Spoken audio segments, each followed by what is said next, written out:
네, 2026년 8월 5일은 아니고 12일이죠. 네, 12일 수요일 구역 예배 및 구역 공과 및 수요 예배를 먼저 준비합니다.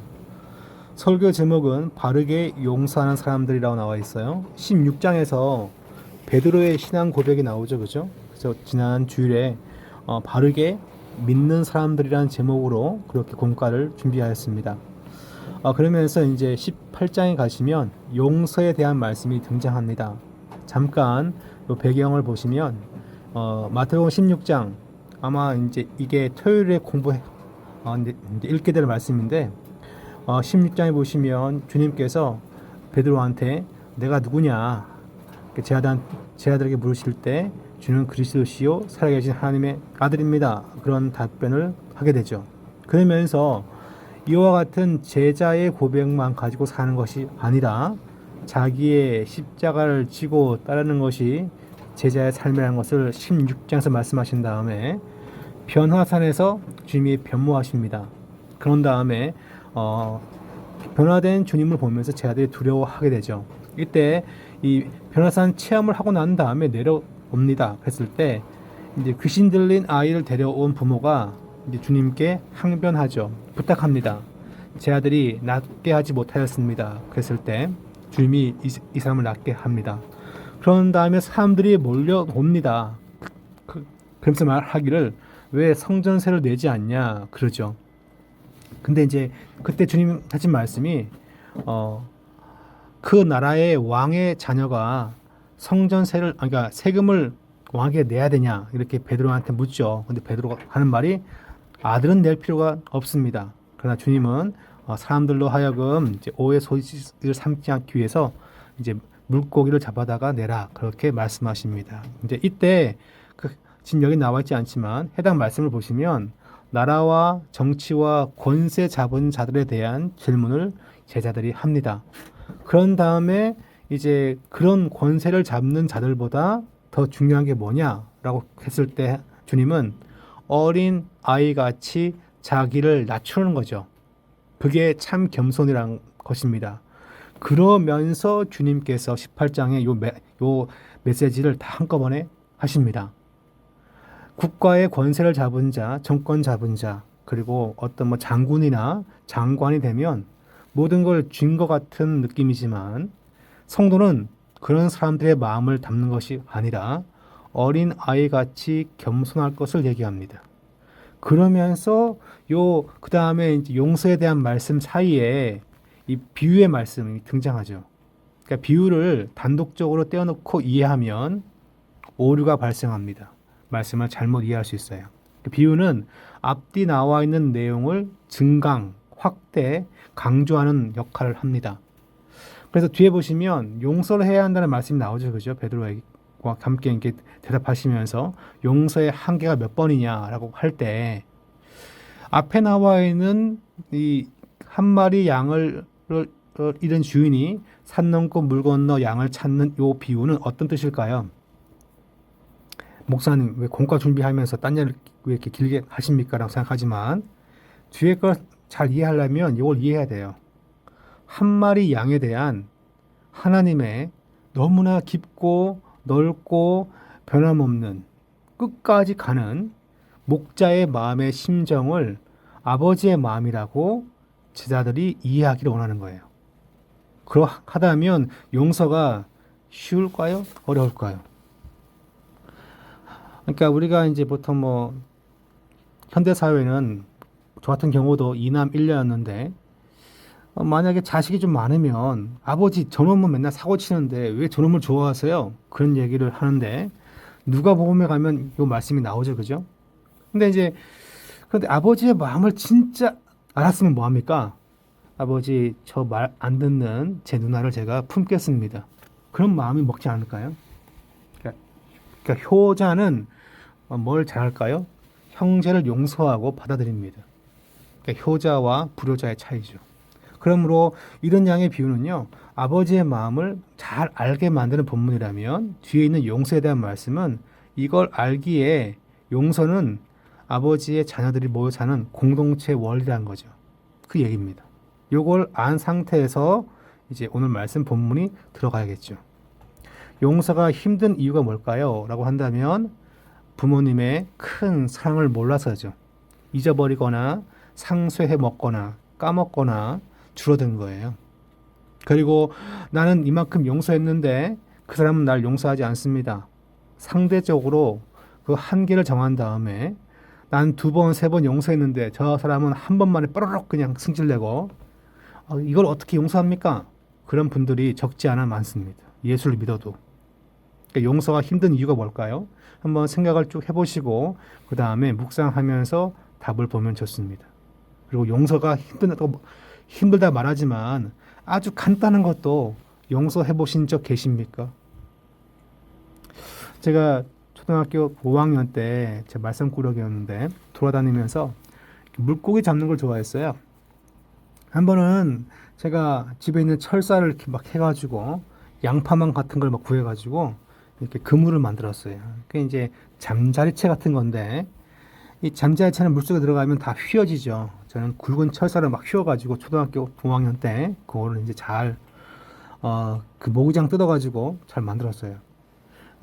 근데 이제 큰 건 안 잡히고 피라미만 잡히는데 하여튼 그런 식으로 막 다니고 있는데 지금은 이제 안산시에 그 이제 화랑저수지라고 당시 있었는데 막 다니고 있는데 앞에 이 봉고차가 한 대 서 있어요.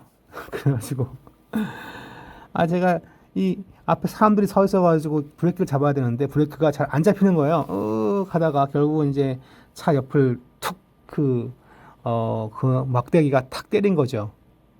한 15cm, 한 20cm 어린 제 손에 한 2뼘 정도 되는 그 거리가 이게 찌그러진 거예요.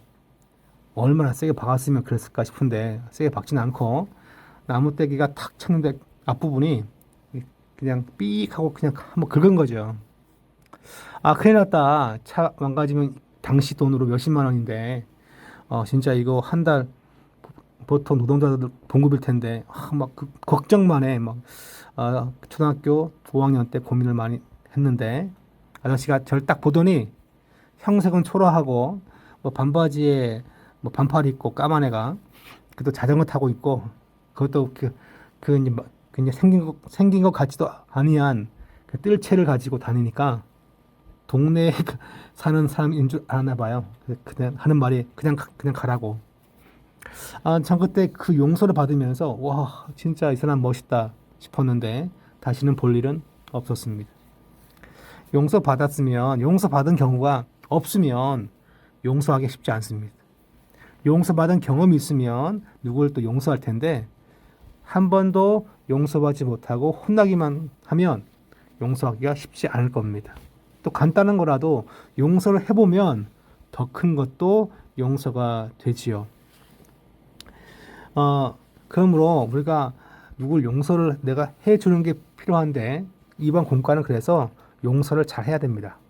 우리가 어떻게 하면 용서할까 한번 말씀 보겠습니다. 첫째 보시면 이렇게 이제 베드로가 말합니다.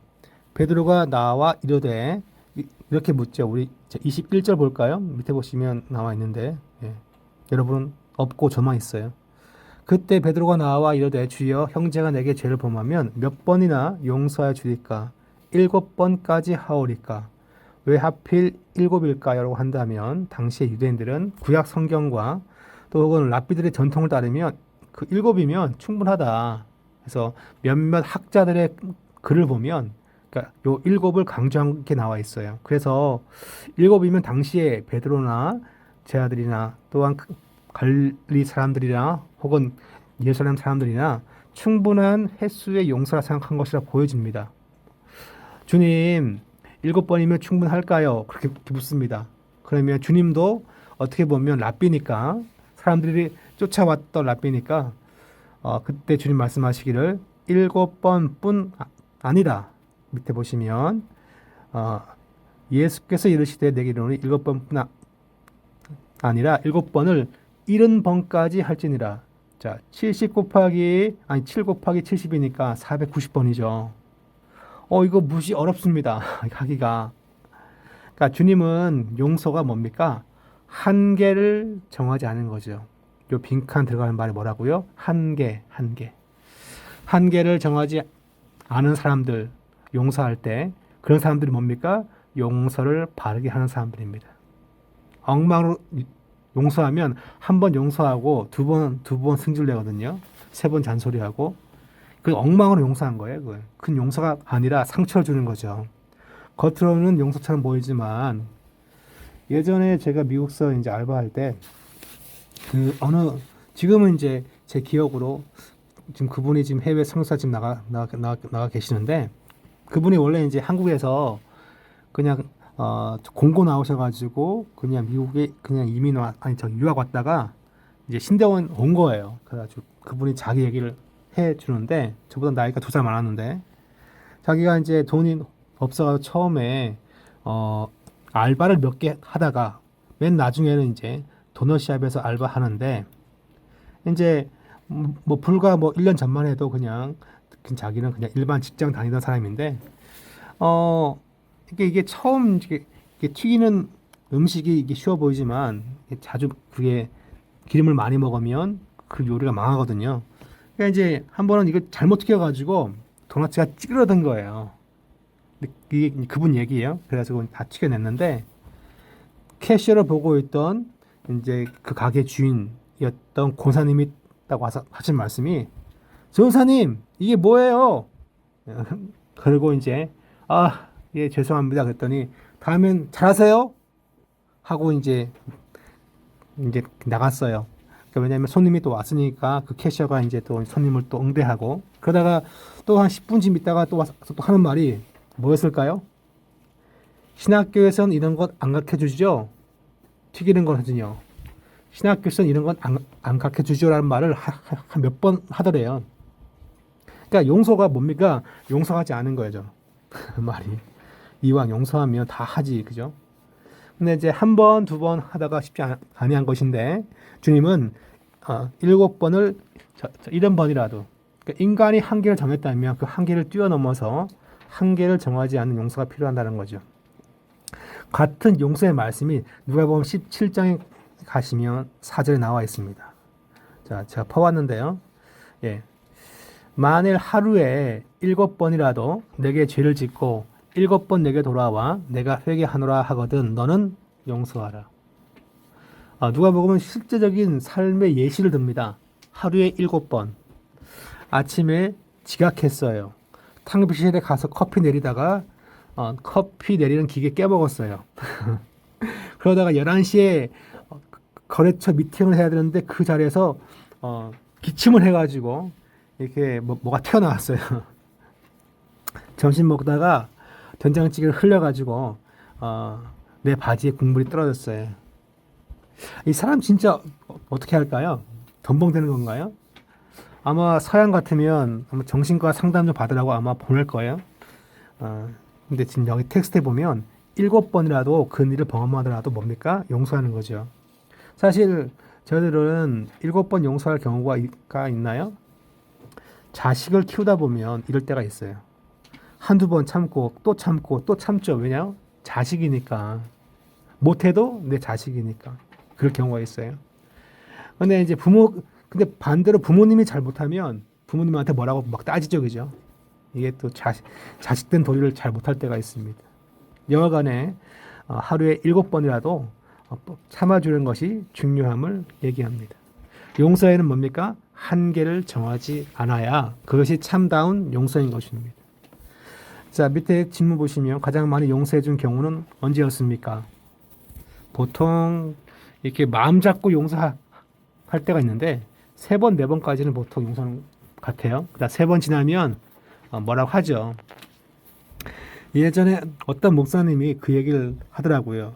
2번까지는 실수고 3번부터는 실력이다.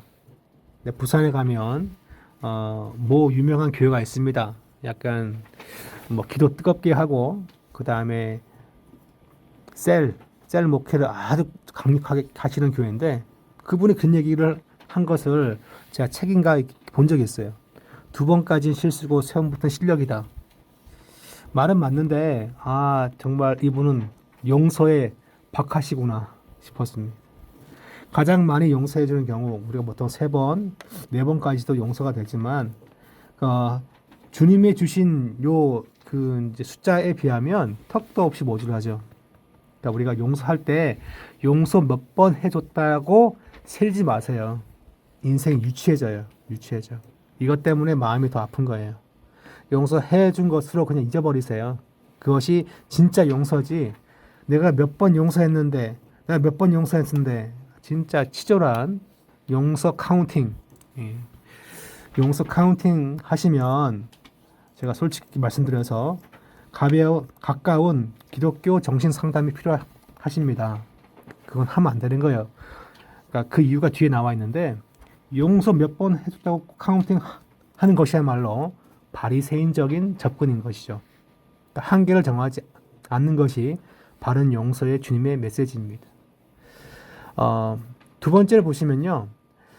그때 주님께서 비유의 말씀을 하십니다. 그래서 두 종이 있고 그 다음에 한 그 주인이 있는데 바로 1만 달란트 탕감 받은 그 말씀이 나와 있죠. 26절을 보시면 그 앞절을 좀 보죠. 앞절에 보시면 1만 달란트 빚진 자가 등장하고 있고 그때 주인이 명합니다. 네 몸과 아내와 자식과 모든 소유를 다 팔으라고. 그래도 1달란트라도 나올까요? 나오지 않을 겁니다. 근데 주인은 이렇게 말합니다. 몸과 아내와 자식과 모든 소유. 그러자 종은 이렇게 말합니다. 엎드려 절하며 이르되. 종은 참 지혜로워요. 그냥 엎드리는 거죠. 그리고 내게 참으소서 다 갚으리다라고 말합니다. 요때 그냥 고개를 빳빳하게 들고서 마음대로 하세요. 그러면 이제 그 사람한테는 살 길이 존재하지 않습니다. 일단은 엎드리는 것이고 입술의 고백이 필요합니다. 참으소서 갚으리이다. 이때 그 다음 절 보면 주인이 이렇게 말하죠. 불쌍히 여겨 놓아 보내며 라고 하고 나와 있고 중요한 키워드가 여기 있죠. 탕감. 속하다. 없는 것으로 퉁치다는 거죠. 그러니까 주인이 참 은혜가 많습니다. 탕감하여 줬다는 거죠. 그러니까 이 말씀은 뭡니까? 두 번째인데요. 바로 무엇을 기억하는 사람일까요? 두 번째는 큰 용서를 기억하는 사람들. 이 사람이 나도 남을 용서하는 거죠. 모든 것을 탕감한 것에 대해서 감사히 여기면서 바로 큰 용서를 기억하는 것이 필요합니다. 같은 말씀 누가복음 7장 47절에 보시면 이렇게 나와 있습니다. 같은 말씀은 아니고 7장에 보시면 그 한 여인이 이제 향유 옥합을 깨뜨리죠, 그죠? 이때 주님은 이렇게 말씀하십니다. 이 잔치에 초대했던 그런 이제 그 문둥이였던 시몬이 한테 말씀하시기를 너는 내 머리에 감람유도 붓지 아니하였는데 그는 향유를 내 발에 부었다. 향유는 보통 이제 아내나 혹은 그 집의 여인이 남편이나 시아버지 그리고 친정 아버지 같은 분에게 머리에 뿌리는 거예요. 한두 방울씩, 한두 방울. 평생 뿌리겠죠. 근데 이제 이 여인은 향유를 다 부어버린 거죠. 그 앞에.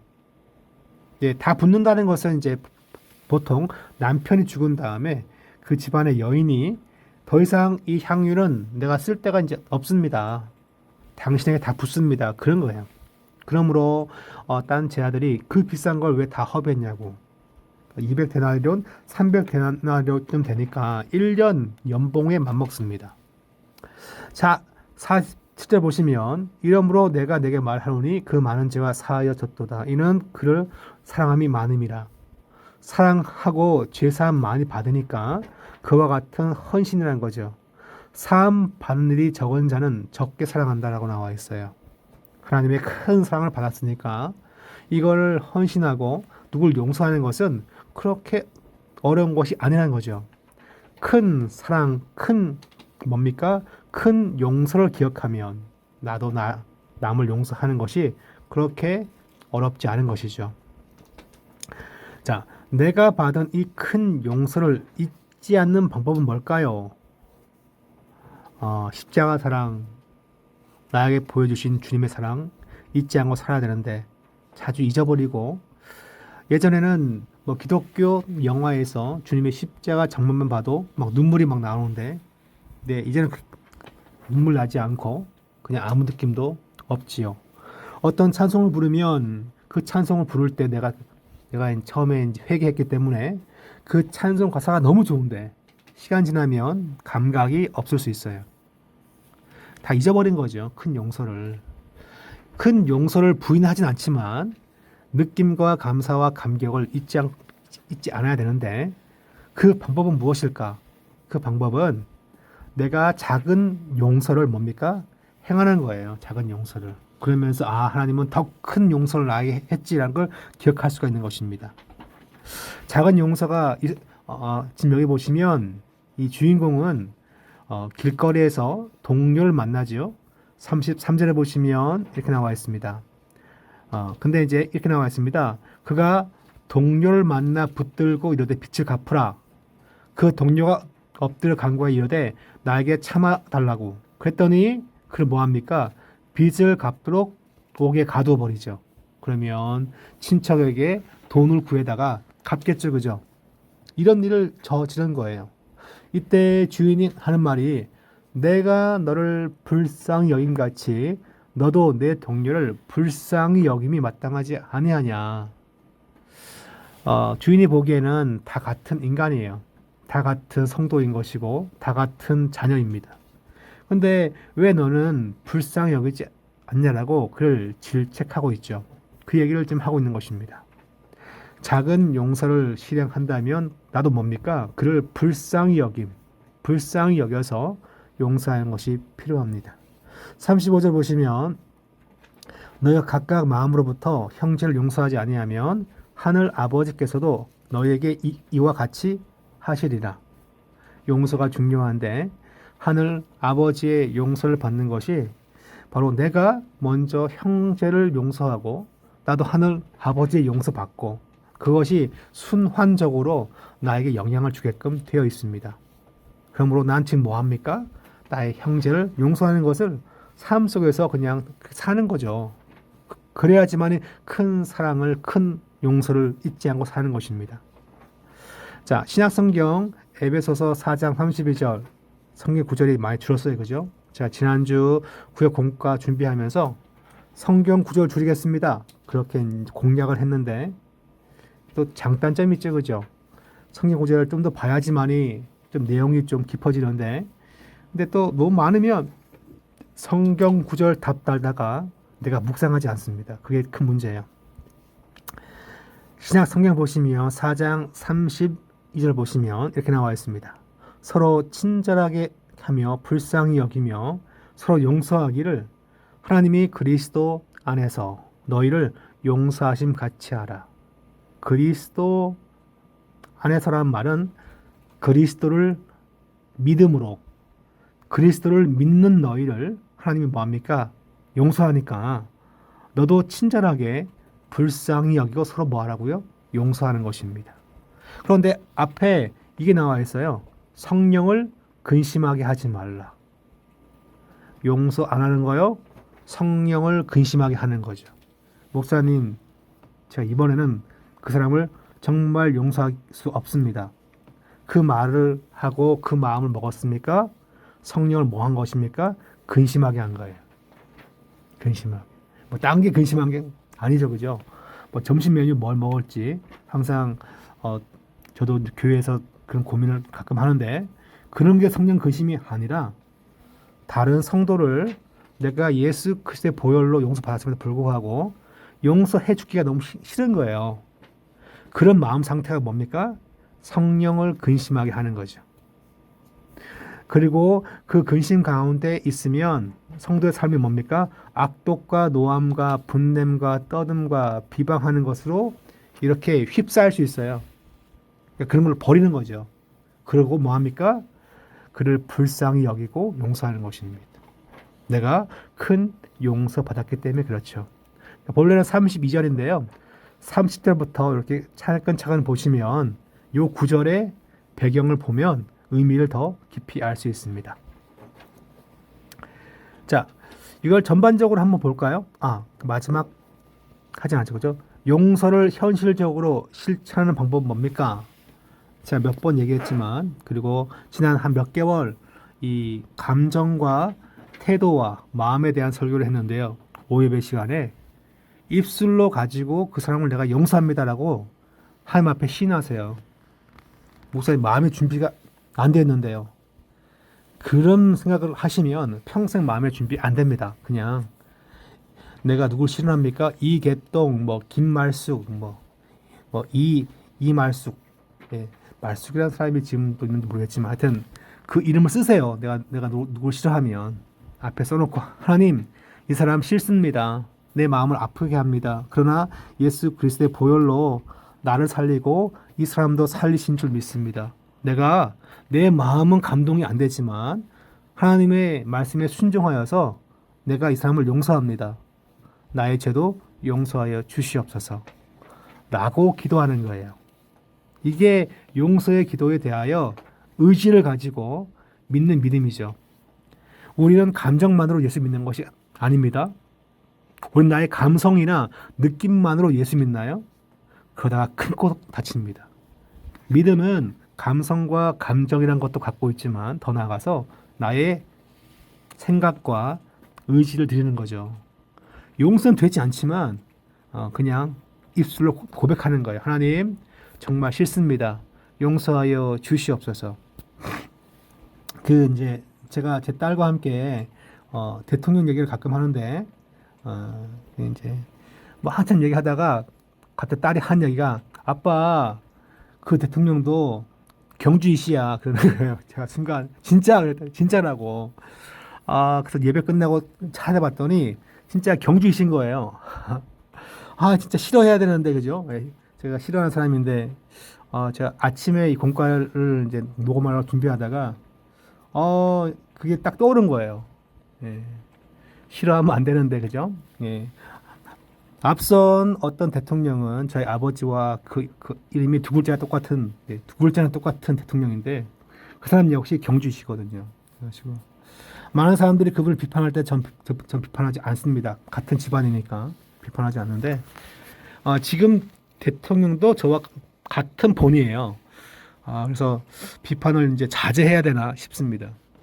그러니까 그러면 저 같은 경우는 뭐 해야 할까요? 하나님 이 대통령을 제가 미워하지 않겠습니다. 라고 입술로 고백하는 거죠. 미워할 일 많지만 그죠? 제 얘기를 하니까 진짜 상황이 지금 좀 이상하게 강요가 지금 흘러가고 있는데 용서를 현실적으로 실천하는 방법은요. 앞에 써세요. 자 쓰면 이거 제가 안기부에 끌려가려나? 이 누구누구 대통령 싫어합니다. 하나님 용서합니다. 그가 십자가가 없습니다. 와이프는 대학생 때 CC 활동을 했지만 그러나 순장으로 섬기지 못했습니다. 그러나 하나님 이 사람 불쌍합니다. 그리고 내가 무엇이 하는데 이 사람을 정죄합니까? 나를 용서하시고 나도 이 사람을 용서합니다. 라는 기도를 제가 해야죠. 그죠? 그럼 여러분도 쓰세요. 이 누구누구 박 누구누구 또 누구 있냐 김 누구누구 예. 근데 최씨 또 빼먹으면 안 되는데 하여튼 김유박 대부분 사람들이 김유박이니까 이름을 쓰세요. 그리고 용서한다라고 말씀한 다음에 그 다음에 지우개를 지우세요. 그리고 여러분의 마음의 변화를 읽어보세요. 중요한 겁니다. 믿음은 뭡니까? 순종이지 감정이 아니에요. 믿음은 의지를 드리는 고백이지 그냥 감정 느낌이 아닌 거죠. 그렇다면 용서할 사람의 이름을 쓰시고 기도문을 따라서 읽으시면서 용서하시는 것입니다. 목사님 기도문 좀 보내주세요 라고 말씀하신 분 계시면 제가 지난번에 나눠드렸던 기도책 그 책에 보시면 요게 잘 나와 있습니다. 기도책에 하여튼 여하간에 주제가 바로 용서였습니다. 한번 전반적으로 책을 한번 다시 보면요. 바르게 용서하는 사람들 이게 이제 공과의 주제죠. 그래서 첫 번째 뭡니까? 용서의 한계를 정하지 않고 계속 용서하는 겁니다.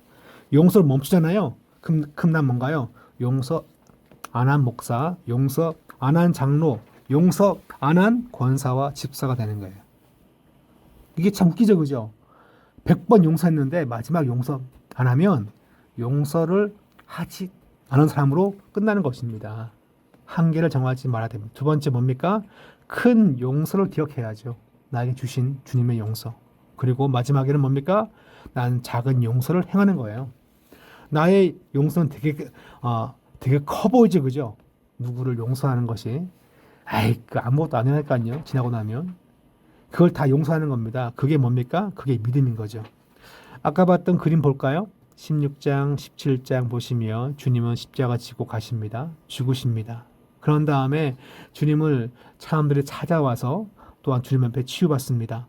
말씀 18절 하나님은 이른 양 한 마리를 자기 생명만큼 존귀하게 귀하게 여기신다는 거죠. 그러면 내가 미워하는 김, 이, 박 다 뭐예요? 요 양이에요. 주님이 좋아한다는 말이죠. 그럼 나는 뭡니까? 나를 용서한 그 주님의 은혜를 따라서 나도 이 사람을 뭡니까? 용서해 주는 거죠. 이게 성경이 말하고 있는 바르게 용서하는 방법이라는 것을 알려주고 있습니다. 자, 더 자세한 강의는 수요일에 제가 전하지 않고 이제 전사님이 설교할 것입니다. 지난주보다 이 내용은 줄었는데 설명은 더 길어졌습니다. 하여튼 이번 주 또 폭염인데 끝까지 승리하시기 바랍니다.